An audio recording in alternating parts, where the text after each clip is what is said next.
Good afternoon. This is Brian Shannon from Alpha Trends Blogspot. It is Monday, January 8th, 2007, and the markets just closed. The S&P 500 spiders on the screen right now did finish with a gain of about 60 cents, up at 141.13. And realistically, looking at the chart, I guess it did tag that 50-day moving average and then managed to bounce higher. Now, it is also the market was also able to hold above that 140.75 level that we've been watching for a while in here after looking like maybe it wasn't going to after Friday's close. So we did get a little bit of a reprieve from the selling. However, the market just came back up to this declining 5-day moving average. And you can see where those gains took place here in the afternoon once it took out the recent resistance up near 141. So right now we're going to look at 140.90 or so to 141 as our short-term level of support. A little bit of resistance probably at this 5-day moving average. So it might need to settle in a little bit here and then perhaps be able to move higher. It broke that little downtrend line, not significant at all, though. I don't even know why I just pointed it out. But again, you can see that 5-day moving average will potentially be an area of resistance. Looking at the daily time frame once more, again, just to remind us where we're at, we broke that uptrend line, and we've been holding support in this area above the rising 50-day moving average. And I've been saying that basically since we saw the 10 and 20-day moving average crisscross, it means indecision for the market, and most likely the market needs to consolidate more through time, as we've seen somewhat in the Nasdaq 100, which is the QQQQ on the screen right now. So that market came down, held below the 50-day moving average for about a week or so, and then pushed back above it. Now it's back into the middle of a range and doing a whole bunch of nothing. While it was down here, remember we were giving the market the benefit of the doubt because of the rising 50-day moving average. That remains the case for the S&P 500 as well. Now the Nasdaq 100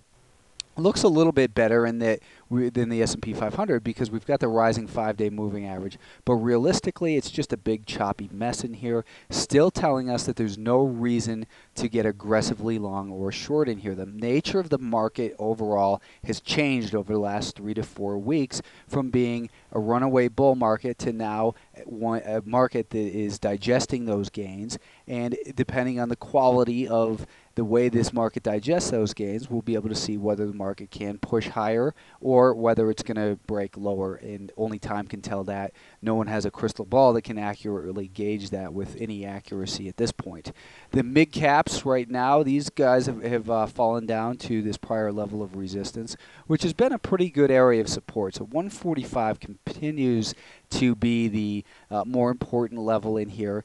I think that we've got a similar situation to the Nasdaq 100 where it's getting people's attention by closing below the 50-day moving average. But because the 50-day moving average is rising, we'll give it the benefit of the doubt, and that we would expect another move higher, probably up towards this level in here, 148 or so.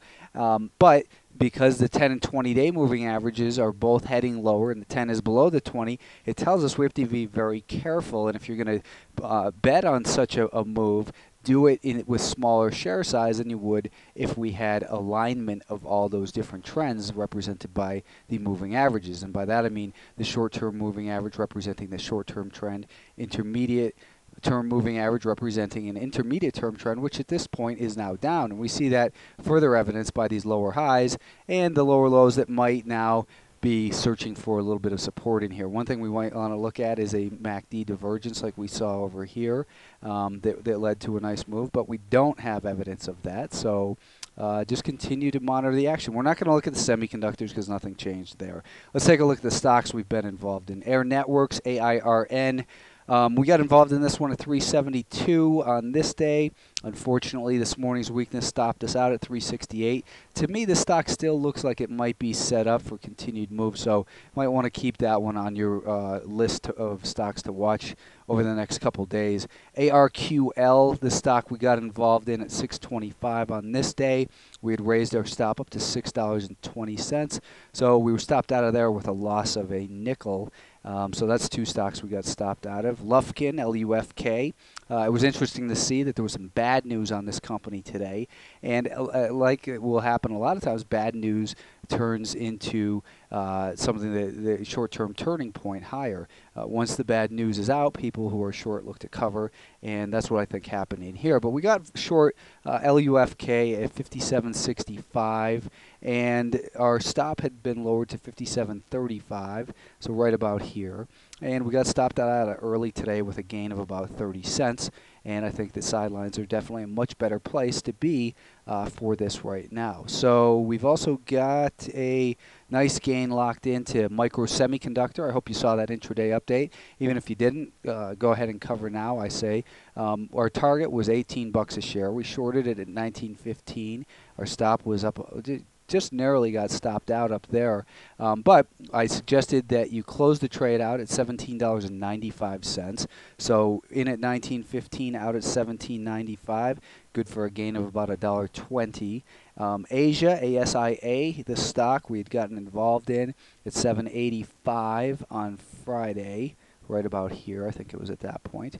And our stop has been at 7.58. Let's see if we can maybe inch that up a little bit.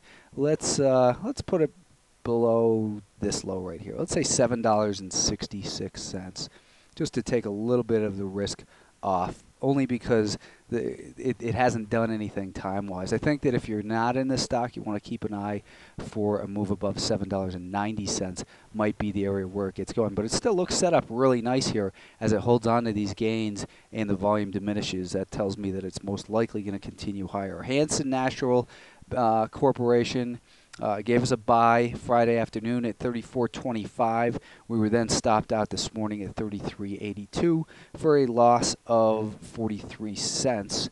And let's see, the newer stocks from last night were GHDX.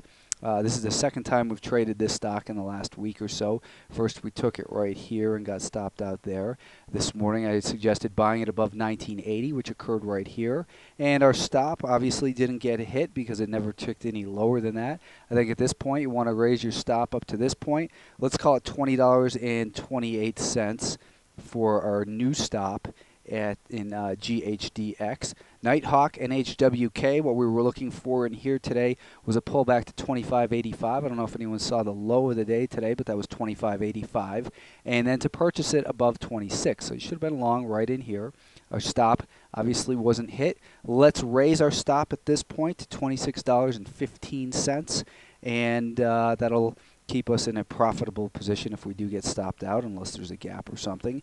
ZICA, ZICA is the symbol, and we were looking to buy the stock above $2.20. That obviously never occurred, so you should not have taken a trade in there. I did take this trade, ENER, and was very frustrated, as anyone else might have been if they took it. We were looking for a rally to 33.35, sell it short 33.20, and then it just stuffed it right in my face for a loss of 35 cents here. So we're out of ENER. And we were also looking at MATK as a potential short sale. What we were doing, it was looking for weakness below $22.80 before we got short. That didn't occur. No trade in MATK.